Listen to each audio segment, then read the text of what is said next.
Hello, everybody. Welcome back to the All Finders podcast.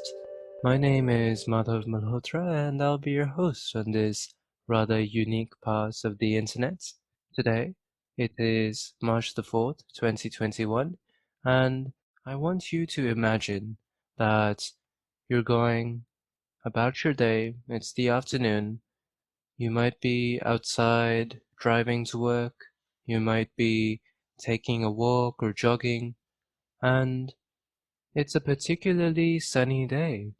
The sun is out there. Obviously, you're not looking at it, but you might just be feeling its heat and notice how the trees around you are absorbing sunlight in their leaves, or how the sunlight might be drying up puddles of water on the ground.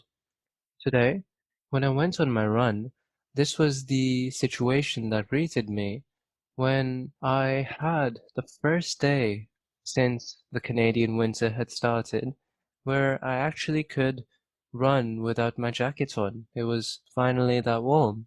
And in that heat being created by the sunlight, I just stopped to reflect on how the sunlight affects everything in my environment, whether it be the light that I'm using to see, whether it be the heat of the sun drying up the puddles on the sidewalk, the ice on the sidewalk, as there often is on Canadian sidewalks, so that I could actually go and run without splashing into puddles all the time.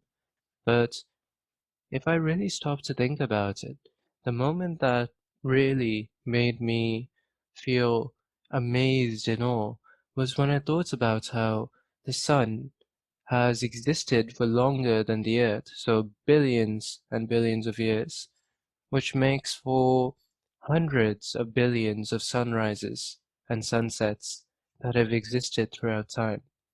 And in all that space, the sun's rays, the sun's light, it was impartial.